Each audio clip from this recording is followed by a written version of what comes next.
Welcome to Connecting with Corinne, the podcast where I help you find your community one story and connection at a time. I'm your host, Corinne, and each week I explore inspiring conversations that connect us to the world around us, spark new ideas, and help build stronger, more meaningful connections. Whether it's through personal stories, thought-provoking discussions, or shared experiences, we're here to bring diverse perspectives to the table.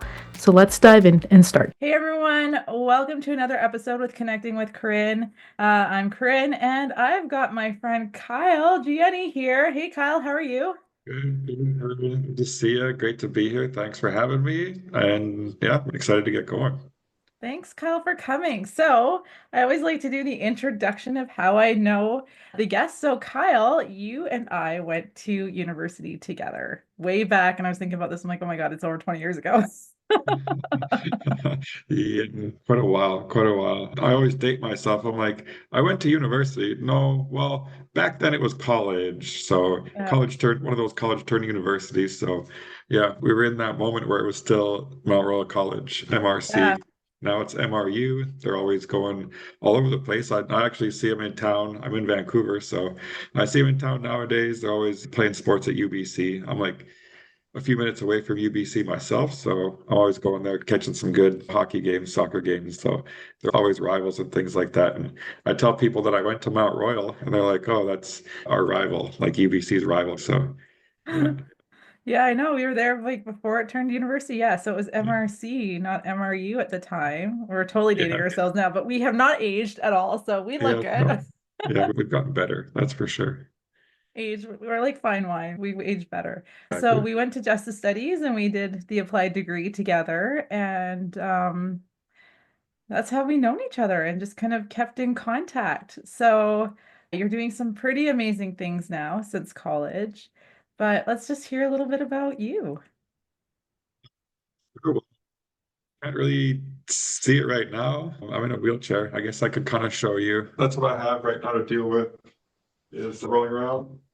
And this is my device. This is my go-to. Get up every day, look at it, get out of bed, get in my wheelchair, do a lot of different things though. Obviously, I knew you since even before I was injured. So, I mean, you're one of the only people that has known me on a friendship basis and continued to see me after and well after my injury too. So, injury was 22 years ago in May. I fell off my bicycle. So we were 2 years into our program. I was in the military. I was a military police officer, and I wanted to go into the army full time after we finished our degree. I was going just for a summer work position. I was at the airport, so I took my bicycle out. Thought it would be okay. Didn't ever think that I would get physically injured badly on a bicycle. Obviously, I've been riding my bike since I was 5 years old. I was heading down a hill in Calgary. I was in Beddington Harvest Hills, if anybody knows where Split Rock is. Uh, Pretty close to the airport. So I was just going down, going in and around a bike trail. All of a sudden, I'm going down this hill and my brakes aren't working. So I'm like trying to pump my brakes and I have nothing.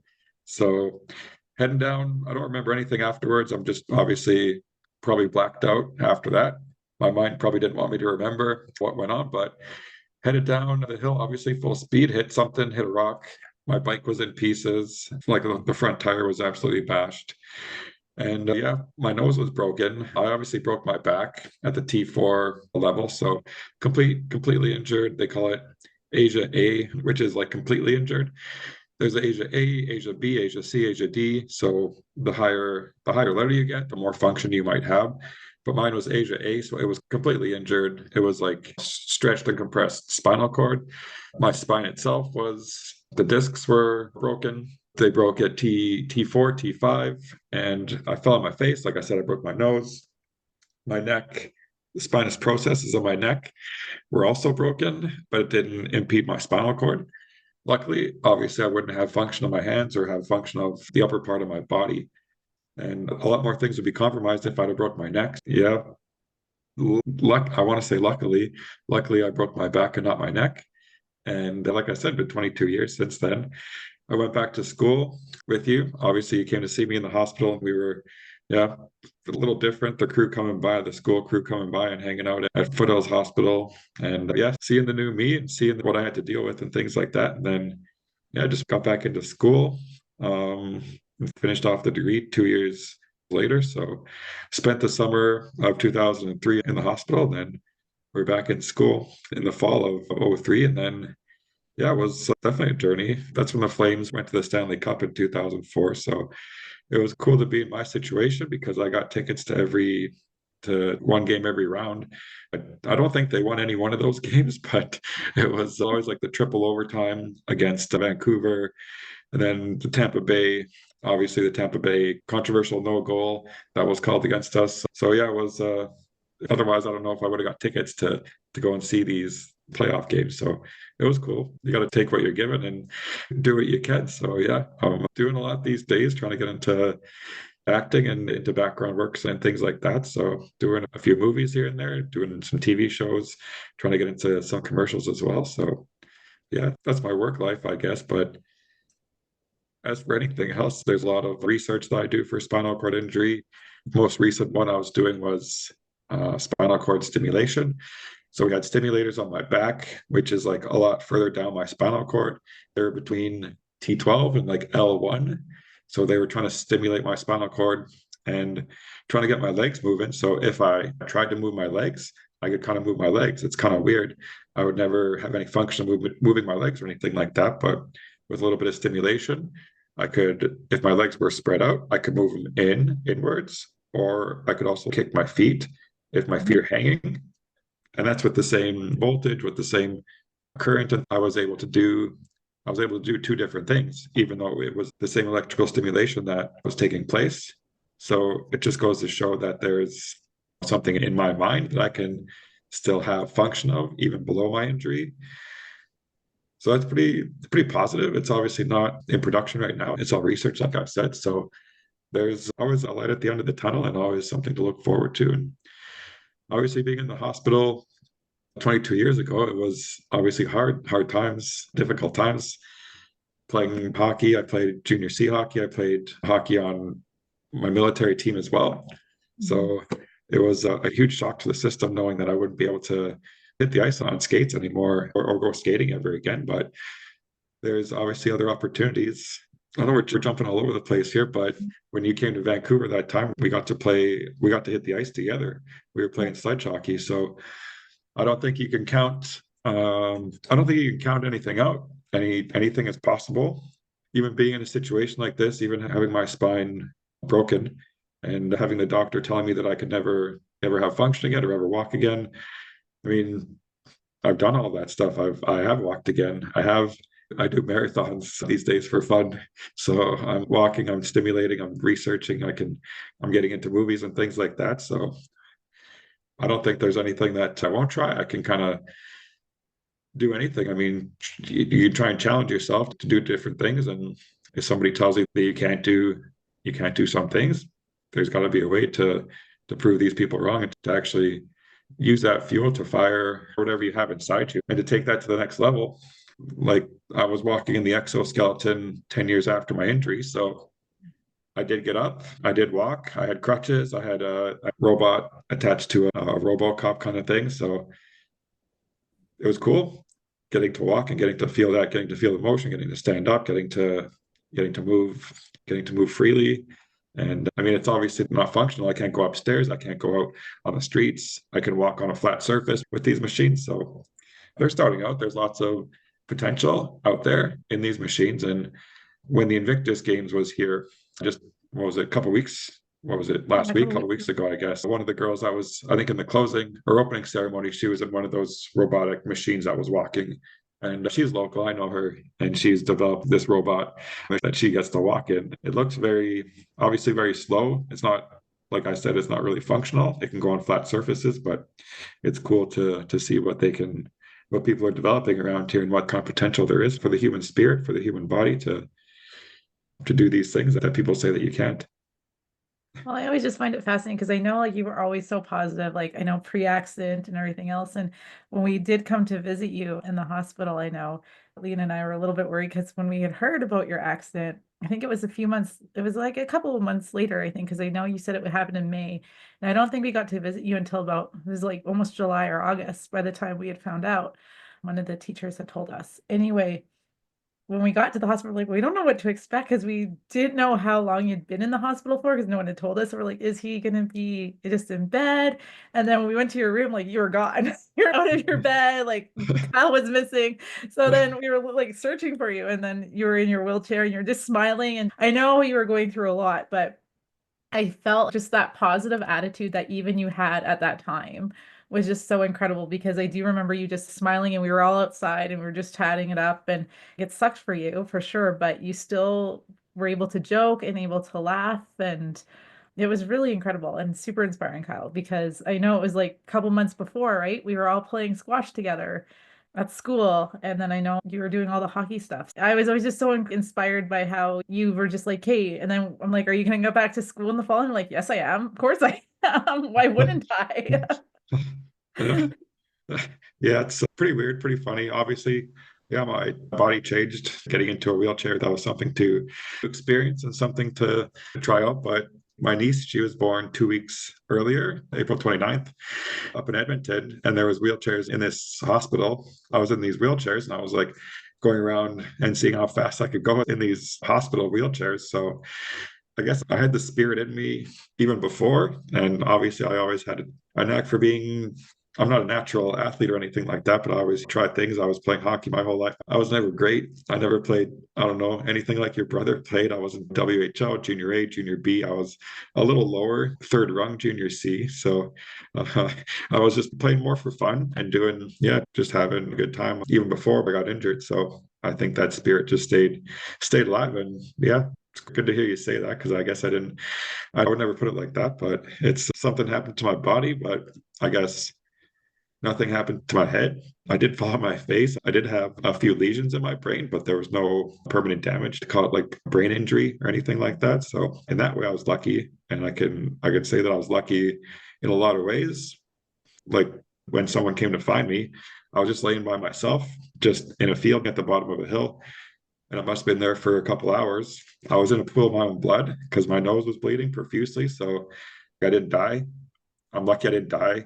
First off, I'm lucky I didn't have brain injury. I'm lucky I didn't have a neck injury. I'm lucky I had the support I had, all the friends, all the family. It was great just to have everyone come to my bedside and come to the hospital. When you came to see me, I wasn't in the hospital. That was like rehab. So it was Foothills Hospital, but it was like Foothills Rehab. So it was pretty much like right beside the hospital. It's like, okay, Kyle, you're done in the hospital stay.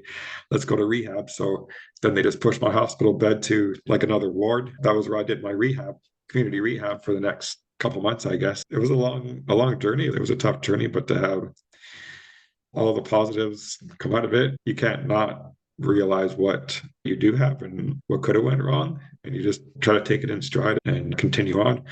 I guess I try not to waste any time. I try not to get sad on myself. I don't want to get down on myself too much. So nobody ever let me get too much in my own head or in the depths of my head or in myself because I might get lost or I might not come out of my shell and not want to take part in school or go back to the community or go back to doing anything really. You can fall down a deep hole or you can have a lot of support and you can try to get back into things and try to give it your all even after something quote unquote terrible happens. You got to take the positives out of it. You got to do what you can. So yeah, nowadays I'm doing marathons in my wheelchair, and it's cool just to take that, not even get into a sports chair or get into a racing chair. It's just this wheelchair that I use, and I'm winning marathons, and like I'm beating all the runners. In the last marathon I did was in Regina. I clocked a time of 2:42, which is pretty good. And I think the next guy had 2:43. So I beat all the runners. I beat the best runner by a minute. So it was pretty cool to not have anyone push up on me. That's probably the most liberating thing that I could ever do, or that anybody could ever do, is just get on a road and see that open road, have no cars, nothing in front of your way. And it's almost like a dream. It's like I'm living a dream because in your dreams, there's no cars, there's no traffic. You're just the only car out there. So when I'm out doing the marathons, it's cool just because I'm the only one sometimes I'm the only one out there. Obviously, people catch up to me and run up to me if I'm going up the hill. So Vancouver ones are a little bit difficult. I also did the one in Calgary. I thought I was going to set a world record. Guinness told me that I had to do the Calgary Marathon in under 3 hours. When I was there, I did it in 3 hours and 1 minute. Oh, I missed out on that, but this year I'm going to go back to Regina. And I talked to Guinness and they said that I can try and set it there. Obviously, I did a better time there. I just have to tell them I'm going to do it because you can't go back on your times that you did in the past. So you have to do it and you have to tell them that you're doing it. If you want to put up $15,000, you can get someone from Guinness to come and witness it. But for one, I don't have that money. Two, I could just do it myself or get someone else to witness it, get the course marshal to witness it as well, and get videos, get pictures. And last time I was there, there was a CTV News was there. They did a little bit of a news story on me. And funny enough, Terry Fox's brother was doing a half marathon there. There was like a little parlay between Terry Fox's brother and me talking about marathons and half marathons. And just to be in the same realm as a guy like that, to be compared to a guy like Terry Fox's, that's pretty special. That's pretty special. yeah, that's amazing. And how are you finding the marathon community?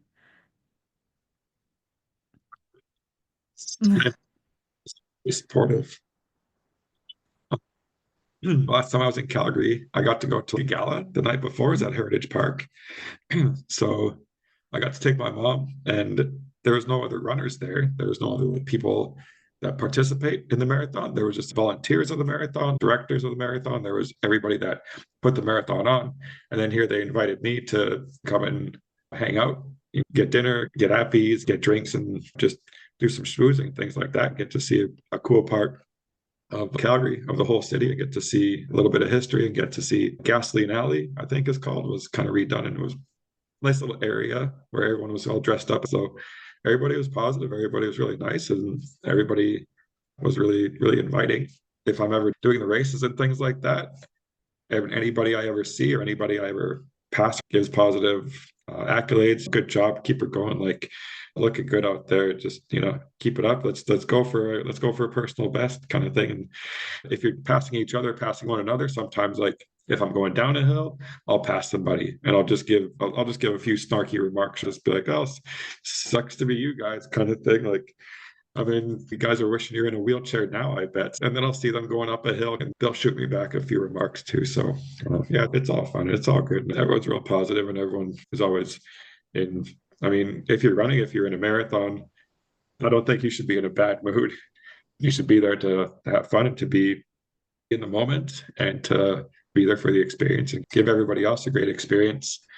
When I'm doing half marathons in Vancouver, we're at UBC, and it's like you're going up and down Marine Drive. So they're pretty big and they're kind of like side by side. So you're going down one, then you're going up one. So first one I go down, I'm always like in first place. And then when I come, like I do a turnaround, and then I go back up. Everybody sees me on the other side of the street, and everyone's always just like cheering me on and just clapping for me and telling me to get going. And like every so often, I'll see one of my friends, and they're like, "Yeah, go Kyle! Like, way to go!" And I'll be like, "Hey, there's Nancy or there's Becca." So yeah, it's cool to see friends in the race and to get to chum around with the whole community. I mean, they're positive. Obviously, a few times you get some pushback. One year I wanted to try the BMO, the Vancouver Marathon.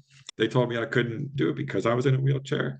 So I thought about it for a year, and then I came back on it the next year and I was like, "Okay, I'm going to do the marathon. I'm not going to tell them that I'm in a wheelchair." So I just registered as an able-bodied person, which I said. And by the time I got to the race, I was in a wheelchair. Nobody said anything. I had my bib. I picked up my bib from the convention center. So I had my race tag. I got to the start line. Nobody said anything. I got to the finish line. Nobody said anything. So I just think it's some people might have to be educated, I guess. And I guess maybe the next year or two after I did it, my friend did it like in a racing wheelchair. And he also had to push back. And they told him he couldn't do it. He's no, like, I'm racing. I'm going to do it. Like, you can't discriminate against someone in a wheelchair. If they want to do a marathon, they should be able to do a marathon. Like, what are you guys thinking? We're living in 2025 now. Like, we got to give these people respect. And if they can do, I mean, I'm telling these people I can do marathons in like sub 3 hours. So you can't tell me that I'm not going to do it. There's people out there that are walking these marathons, doing it in like 6 hours, 7 hours, things like that, whatever. I'm going to do the marathon. And whether, I mean, what are you guys going to do? Push me off the road? That's what I was expecting going to my first marathon. I was going to have to talk to somebody and tell them, you're going to physically have to remove me. And if you physically touch me, then there's going to be a problem. So I paid my price. I paid my fees. There was strictly no refunds. So they wouldn't even reimburse my money if they told me I wouldn't, if I couldn't do that. So yeah, there would have been hell to pay if I didn't get on it. And by now, I registered for the Vancouver Marathon again as a wheelchair user. Even within the last few years, we're making strides and opening some eyes and getting people to change their perspectives on things like that too. So when I did the Vancouver Sun Run a couple of years ago, I did it just in my regular chair, just in my day chair. And there was 4 other racing chairs there. And then they would always start at the front of like, I don't know, there was usually tens of thousands of people that register for this 10K race. And they always put the wheelchairs in front. So I'm like, okay, I registered, I went to the front of the line. And one of the wheelchair racers, also in a wheelchair, but in a sports wheelchair, he's like, you got to go behind everybody. I'm like, you want me to go behind these 10,000 people? He's like, yeah, you can't start. You can't start with us. You can't start with sports chairs or with racing chairs up here. Come on. Okay. I kind of laughed it off and he's like, no, seriously, I don't know what to expect. I don't know what to say to a guy in a wheelchair tell another guy in a wheelchair with a select group of guys telling me that I'm not welcome and that I have to go somewhere else because I'm not in a racing wheelchair. I just kind of ducked around and went behind him because he's in a racing chair. He doesn't have the same mobility as my chair would have. So I just got out of his, and so he couldn't really talk to me anymore. So I just went to the side and I did the race. I got 3rd place within all the wheelchairs. So even with the other racing chairs, I could beat some of the racing chairs.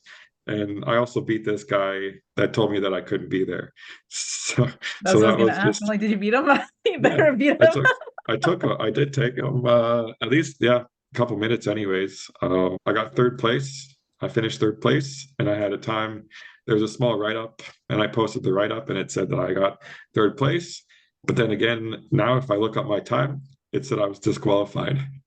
Oh, So he must have went to the organizers and told the organizers that because I was not in a racing chair, that I'm not considered to be one with these racing chairs because I'm not in a racing chair.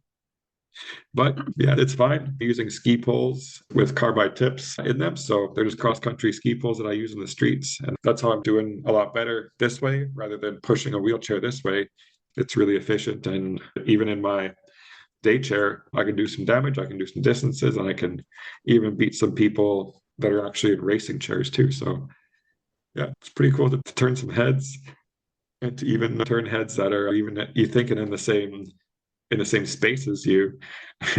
But yeah, I thought that was really funny. And then I went to the gym like the week after and I saw guys at the gym and they're like, hey, you were that guy. Like they were watching the race and they're like, hey, you were that guy in the other race or in the race too, in the sun run with the ski poles. I'm like, yeah, that was me. They're like, our friend was doing it too. And their friend was the guy that was bad mouthing me. I'm like, yeah, that's one of the guys I beat. So it's that's yeah. awesome. Yeah, it's So cool what's the race time that you have to beat when you go to Regina? What's the world record for that? I think the guy that has the world record for the fastest marathon in a non-racing chair, he's got 2:56. But since I'm in a different category, because I'm in a non-racing chair and they say it's with poles. So if I'm using my poles, it's a whole nother category entirely.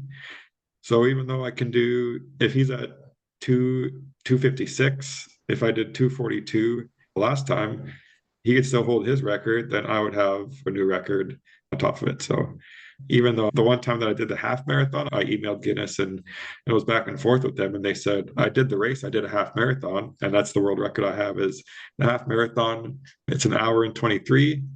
So they said that they weren't going to give it to me just because I was using ski poles. And I wasn't just using like a manual chair. I wasn't doing it the old school way. So I just told them, well, why don't you guys just make up another category and say I'm the fastest non-racing wheelchair with poles.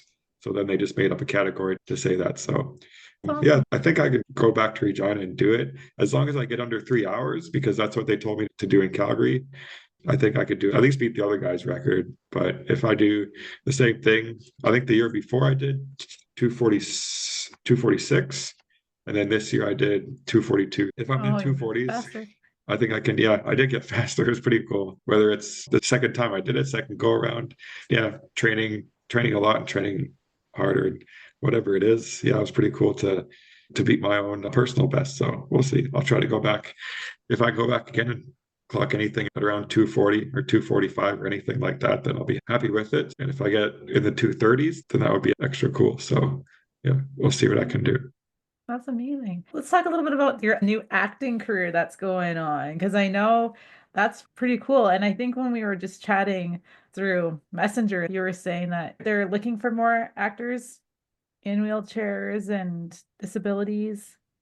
So how's that community going? Are you finding people in that community? And For sure. It's really cool to like a background performer and to be in shows and things like that. So I was in the show So Help Me Todd. I don't know if you heard about that one. I was in The Good Doctor playing wheelchair basketball in one episode there.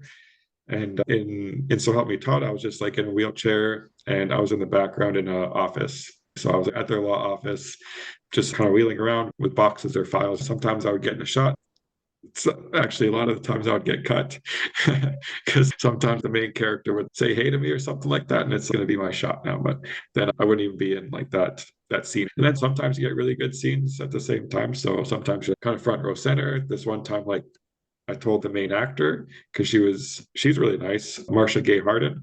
She's an Oscar winner, so she was really proud and really well to do with. And she used to do background as well. So she was always talking to us and giving us presents. So this one time I poked her, I'm like, Marsha, I'm just right beside you here. So just kind of look up because we were like all crammed into this one office. And then she's like, oh, you should come in here, like front row center. So then that one scene, I was right beside the main character or one of the main characters. He was like number 4 or 5 or something like that. But he did a whole spiel in the office. He's not a really tall guy, but then I was beside him, so I made him look pretty big himself. I think it was a good shot and a good scene. Some of the ones you get very well and you get good with, and you get to meet a lot of good people. You're pretty much like with the background performers all day, sometimes for 13-hour days. So you get to know these people fairly well.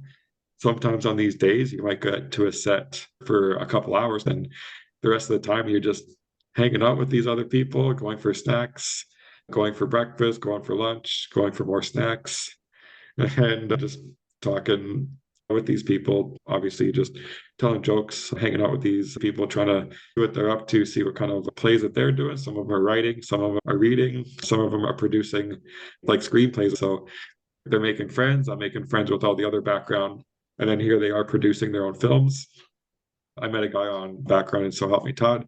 And then he was bringing me into his movie, his short film. I was a delivery guy in a wheelchair, obviously, and I'm using my ski poles in his short film. That was my first speaking role in film. So it's cool to get those experiences. And obviously, it's all about who you know and it's all about meeting people. I would think that's not just the movie industry, but almost most of the industries out there. You get to meet someone, you get to become friends with people. They get to like you. Obviously, they want to work with you. They want to be close with you, and good connections are made that way. And you would always see these different people like in background, and you'd always see the people doing the camera work, or people doing sound, or people doing the hair, people doing the makeup. They're always on different shows as well. So you see them on one show, and then all of a sudden they'll be on another show, and then it's almost like a reunion amongst a group of people, and then you get to see your friends again on set. So kind of like going back to school, going to see your friends in school and hanging out with them on breaks and just shooting the shit and just getting to know one another. You meet a lot of good people and you meet a lot of people with similar situations, a lot of people that are in wheelchairs. Like if I'm auditioning for a commercial, it could be like a group of 5 or 6 people in wheelchairs who are auditioning for this one shot. And it's a tough way that way because there's lots of people that are trying to get into this industry too, now that they are what you'd call typecasting. If it's someone that's in a wheelchair, if someone makes a story about a person in a wheelchair, You should cast somebody that's in that situation, that's actually in a wheelchair, and not get somebody that's an able-bodied person like Bryan Cranston or something like that, playing a guy in a wheelchair, which, I mean, he did a good job. Like, it's nothing against me or anything like that. If someone can act really well, I mean, that's what an actor is. You're taking yourself and you're putting yourself in another situation. I don't take any offense to anybody trying to act or trying to act a certain situation or trying to act a certain way in order to fulfill a character or a script or to make it true, to make it come to life more. That's what acting is. If anyone has a problem with that, I don't know what to say. I wouldn't know what to say to those people. That's what you see on TV every day. That's what life is nowadays. Trying to act out, trying to be a different person, trying to show your best self on these social feeds and things like that. So yeah, I think they're making good strides that way. I got one casting call for being a person in a wheelchair just recently, and it was for an Apple film about the 1970s when there was people with disabilities, when they weren't even considered as people, even in the States, even in the 70s. So there was a group of these people got together and they wanted to rush up on the government, and every state that they were in, they were pushing up on Parliament and rushing the buildings and things like that. So I was auditioning for a guy who had polio, and obviously he's in a wheelchair. I'm not like this guy at all because, yeah, we're both in wheelchairs, but he was sleeping in an iron lung. Is what one of his speaking roles was to say, like, I can't, like, he was trying to be a part of this movement, but he's like, I can't stay at the government all night. I can't stay at the government building all night. I sleep in an 800-pound iron lung. And then this was an actual guy, Ed Roberts, I think his name was. A man in the States anyways, and he had a ventilator that was attached to his mouth. He was in a really old school electric chair as well. He was a really strong guy. He had a really strong voice. I auditioned for this part. I kind of felt bad auditioning for a part where a guy had polio and he didn't have any hand function and he kind of pushed his chair like this. My partner, she's joking with me. She's like, you're going to have to lose some weight on your arms just because if you're in an electric chair, you're not going to have much muscle. So if you really want to play these roles, you might have to find somebody like more exact these roles. But if they are typecasting, they might want to invite people who are in wheelchairs or invite people that are more specifically in electric wheelchairs or more specifically would have lesser function than somebody would have like in a manual push wheelchair. So there are trying to typecast to make strides in the film industry, but I think it is film, and I think there has to be some sort of acting involved in everything. I looked up this gentleman and he had lots of videos. I would have to get into a different role to play what this guy was. That's for sure. Again, I was doing this one show just a couple months ago as well. It's called Sight Unseen. And in this one show, Sight Unseen, this lady, she's visually impaired in the show and she's losing her vision. She's almost blind and she's a police officer. And then she gets taken off the force because she's losing her vision, but then she has supports to get back on it. She's using this device that can see for her, so it's telling her everything that's going on in situation and in real time. So it's a different situation.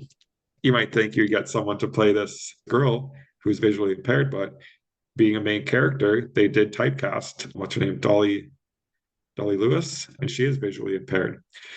And I didn't know this when I got on scene, and I was a police officer working. They gave me a uniform, and I was just like a sergeant or desk sergeant. I'd welcome people and sign them in and things like that. I think I'll be in the latter part of this season, which is season 2.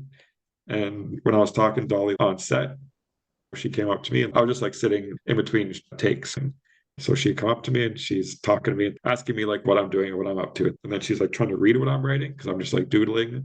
When you're not doing anything, when you're on set, you're just kind of writing stuff. So then she's wanted to know what I was writing. So she puts it up to her face like this to read it. Like you're actually, she's like, yeah, they wanted to make it true and they wanted to make it like a typecast, to make it true to life and to have actual people. If you're making a show about a visually impaired person, you should get a visually impaired person to play this role.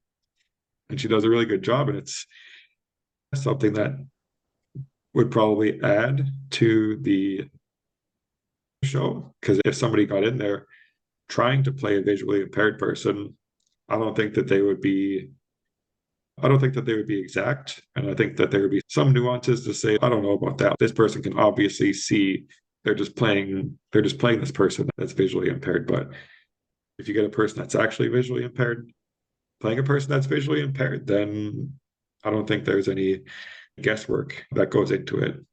So yeah, she does a really good role and she's a great actress. And it's cool to see how things are coming about and how they're starting to cast people in films and things like that. It's cool to see. And if anybody ever needs a gentleman in a wheelchair, I'm available for work. Yeah, I'll put your contact info in the show links at the end. Let's go back to a little bit of the hockey because I know that was your passion at one point, even pre-accident. And like we said in your intro, that when I came to Vancouver to visit, you were doing the sledge hockey, and I was so proud of you. How has that community been? What are you up to with that? Are you still doing that? What's going on there? Oh yeah, sledge hockey. I'm doing here and there. It's a pretty tough sport and it's a really hard go. And obviously it's a really competitive sport. It's a Paralympic sport as well, which is really high class and something to get into. Obviously lots of competition out there. I'm going down to Seattle to play. The Seattle Kraken have like team down there. So we're just going down there to have games with them, I think in a couple of weeks. But I'd like to, yeah, do some traveling and get into different tournaments. I've been to places, obviously, Calgary, Edmonton, Red Deer. We go to different places like that. I was on the national team, and we had nationals in Richmond at the Richmond Oval here in town. So it was cool to be a part of that and to be on Team BC for what it is. And yeah, I'm obviously not the greatest at that sport. If I'm going to play against like national team players, they're like double leg amputees.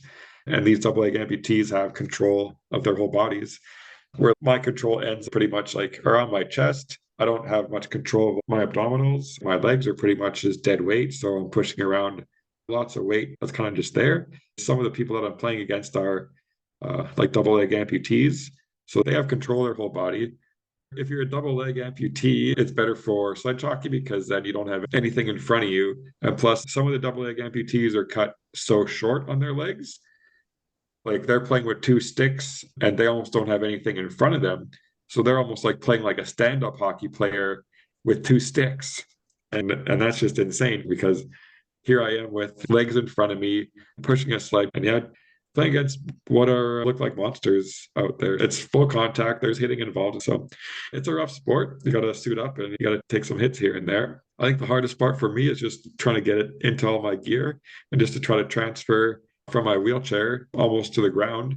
And then after I'm finished, I got to transfer from the sled pretty much that's next to the ice back out to my wheelchair. So that's lots of back and forth with shoulder, arm work, lots of positioning that you have to consider. I'm doing more playing ball hockey right now. So I got a wheelchair, what's called wheelchair floorball. So I started a charity. I guess the charity started in 2019. I had a nonprofit since 2016, and we're called the BC Wheelchair Floorball Association. And we're playing in town once a week downtown at the Roundhouse Community Center. So they let us house all of our sports wheelchairs there. We have our sticks and our balls and hockey nets there. So yeah, we get to be a part of the community. The community center puts time aside for us. So we get the whole gym to ourselves. And like we get an hour 45 minutes. So it's cool to get all that time to ourselves, get the full gymnasium to ourselves, just to have a game of wheelchair hockey to try to hone our skills because it's a Swedish made sport. It's a stand-up game of floorball. We adapted it to play wheelchair floorball, but it's the international game now, so we can go to different countries and play different countries, calling ourselves Team Canada. I mean, paying our own way the whole time, paying to get the Canadian Maple Leaf put on our jerseys, and obviously paying for the jerseys, paying for our flights, and paying for the tournaments, and paying for the stays. We've been to Netherlands 3 times. We've been to Switzerland 3 times. And then obviously we got to pay for travel afterwards because we're not just going to stay in these countries. We want to go and see all the other countries around there. But yeah, we get some really good opportunities that way. And make a lot of good friends, make a lot of good contacts, and have some really good competitions in some venues that would rival any other professional sports venue that has ever existed, really. So it's really cool to be a part of that and to call ourselves Team Canada and to play other huge countries in Sweden, Germany, France. We just beat Belgium for 5th place. The last tournament we were at in Switzerland, we beat them in a shootout. So that was cool to end off on a winning note. I want to say we did beat USA in the round robin play. The very first time we played USA, we beat them 1-0. So it was cool to have that instant connection with our country below us and to call them rivals right away. They're obviously our friends now, but we just play hard against them and not let them have their way. We tried to play hard the whole tournament. Even Sweden, which is the best country and the best team ever out there, we played them and they said they were even afraid because we were playing so hard. When they played us, they thought it was going to be a really hard game. We gave them a run and we're making some headway now. And back in, I think we started in 2013, we started to go to Netherlands. And that was the very first time we put a Team Canada together and we got invited over there for this game. So ever since we brought it back home and kind of made it our own and made teams out of it, made a charity out of it too. So yeah, it's cool to have your own thing and to have your own business to do good with and to make good with and to obviously go back and forth with the government of Canada just to say that you are legitimate and that you are giving back to the community and that you want to help out in any way that you can, obviously. And for physically disabled and for socioeconomic basis as well, we want to help out people like that because anybody in a wheelchair is not the richest person in the world or might not even have means to play sports. That's one of the things that we try to strive for, and we don't want to ever turn anybody away, and we're always wanting to be inclusive. We're going to different schools. Just last week I went to Douglas College in New Westminster and we're teaching the kids how to play this sport, wheelchair floorball. And then next week I'm going to go to UBC to teach the kinesiology students there just how to play this sport as well. So yeah, I met the teachers, the kinesiology teachers at UBC, and then it's the phys ed coaching teachers at Douglas College. They'll bring us in there and we get to show the students a little bit of a different way to play, an adaptive way to play.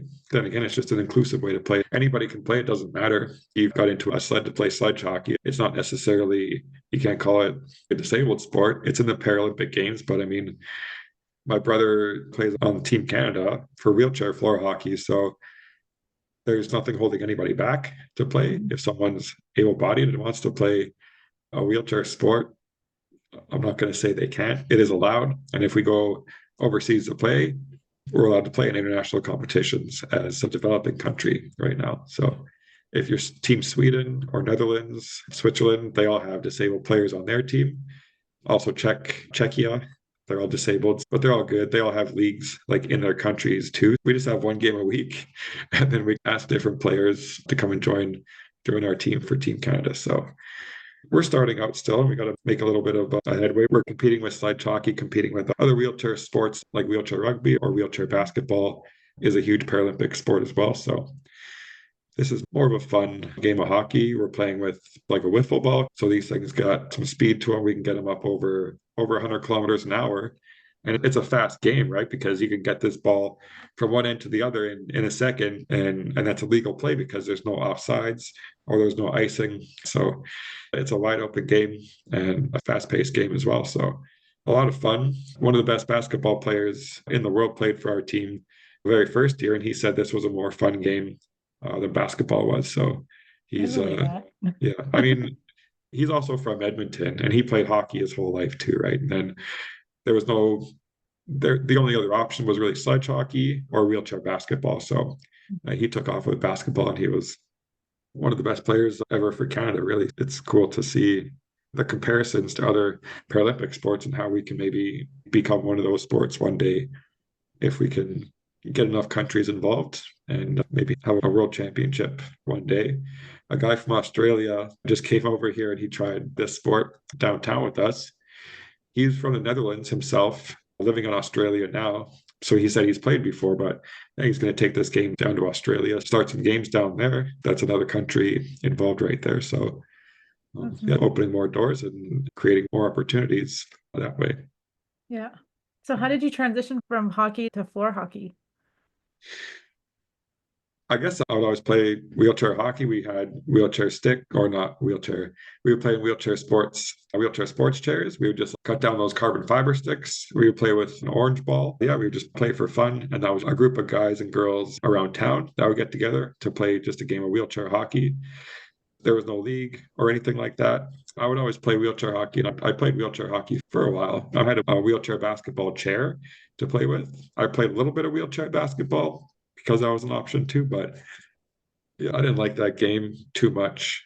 It was a rough and tumble game too. You're allowed to lock up against people, like it's allowed to hit people, and you're allowed to interfere with anybody else on the court. So that was a hard game. As for wheelchair hockey, we played hard too. There was lots of hitting. We weren't allowed to interfere with other people like in basketball. You had to let other people take their space. And just like a game of hockey, you weren't allowed to get in anybody's way. We would always play that game of the wheelchair hockey, but I guess I played that even at the same time as I started to play sledge hockey. I think I even started that after the 2010 Olympics. People were seeing me around town during the Olympics and telling me to come play sledge hockey. So I guess I got the bug to come and play some sledge hockey in 2010, and I've been playing that kind of ever since.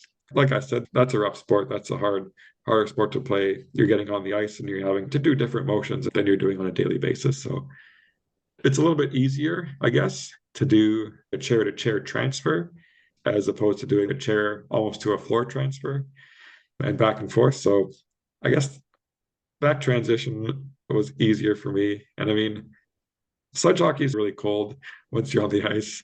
My legs don't have really good circulation either. So if I were to ever like get off the ice, my legs would be like super, super cold. Eventually I was just putting on layers and layers and putting on ski pants, snow pants, and my legs were still kind of cold after the fact too. It's a fun game. It's really good to get out there and a really great experience. But I think wheelchair floorball is more of a friendly sport. We're not wearing masks. We're not hitting one another. Just the goalies will wear masks, obviously, not to get hit in the face with a plastic ball. Otherwise, it's a friendly game.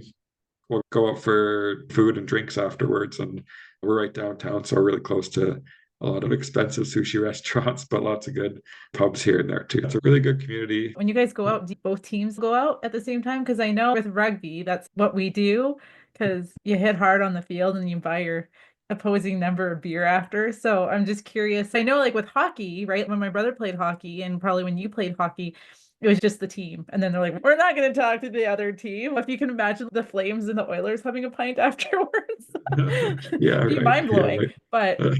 I'm just curious, is that kind of how ball hockey is? More like rugby or more Yeah, like I never knew that about rugby. That's really cool. But yeah, I think it's definitely more of a friendly, as with para sports or wheelchair sports and disabled sports. Yeah, we are competing against each other, but then obviously after the fact, if I'm seeing you outside the rink, we're friends. We're not competing against each other here. I'm asking you about your life. You're asking me about my wheelchair. I'm asking you about your daily routine. We like to share off of one another. We're bringing in these specific teams as well. So we're going to have pub nights or team nights at these places, or bring in pizzas and have drinks in the common area at the ice rinks and things like that. So yeah, we definitely chum around. There's obviously, as with any walk of life or with any team, you're going to have the good people, you're going to have the bad people, you're going to have the friendlies. You might have a person that's not as friendly as sport, and you're in it, you're doing the same thing, and you realize that you're not there to hurt one another. You're there for the competition, and you're there for the camaraderie. So when we're playing ball hockey, it's just a bunch of us getting together, and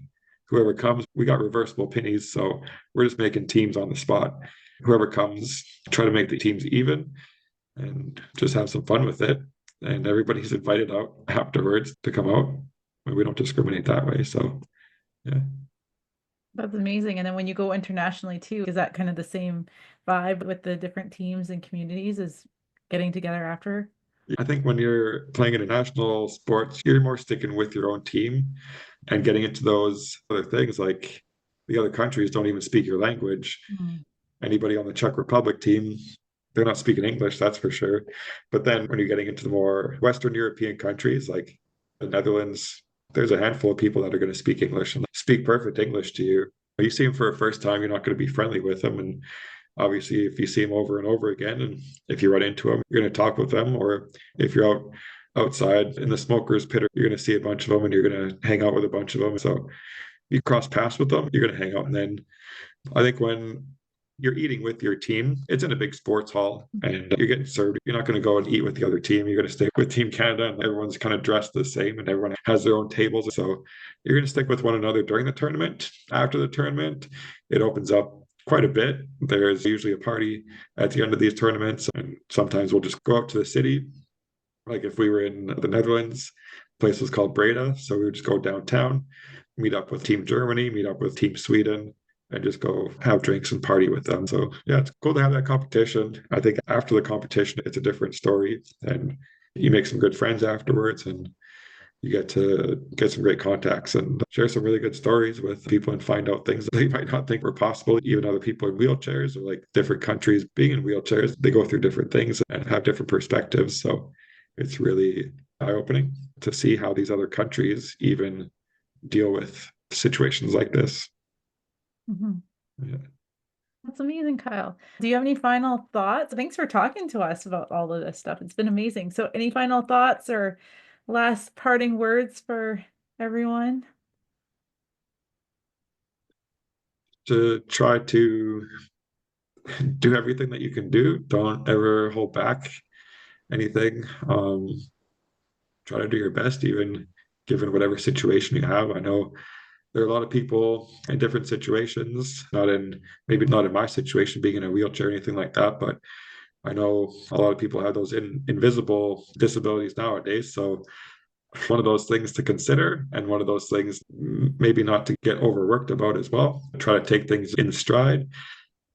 Try not to take anything out on anybody else. If you got something to deal with, try to deal with it yourself. Try to take yourself out of your comfort zone and put yourself out there. And you never know, you might just surprise yourself, the things that you can do and the things that you can accomplish. Well, thank you, Kyle. You have been so inspiring, and I am so grateful to call you my friend, because you've always inspired me to, and to never give up either, because I look at you, I'm like, oh my goodness. And you're just always been so positive. So that's always been an endearing quality that you've always had. Where can people find you if they want to contact you about acting, or maybe even your charity? So agent in town with acting it, but that's another situation. If you're a director or something like that, yeah, call my agent. Otherwise, as for say wheelchair floorball, I'm at bcwheelchairfloorball.com. You can check out that website, and you can donate to that charity if need be. Look me up on any socials. Kyle Gieni. I think there's one other Kyle Gieni in Saskatoon. I don't think he's too active. He's not the guy in the wheelchair. I guess that's how you can look me up. Thanks for having me. It was great to see you again and catch up. I should do a podcast on yourself because I don't know if we had to hear about you and your story and things like that. So, but yeah, it's great to share everything and great to share my story, my perspective with you, and anything you need. You've been a great friend to me. You've been there for me before the fact and after the fact in dire situations. That's how you know good friends will stick with you through the thick and the thin. So yeah, come by. We'll see you hopefully soon. Yeah, for sure. We'll just end this. So we'll say bye, everyone, and thank you for joining us, and stay connected. Thank you for tuning in to today's episode. I hope today's conversation sparked something new and reminded you of the power of connection. Don't forget to like, subscribe, and share this episode with others, and continue spreading the message of unity across all walks of life. Until next time, stay connected.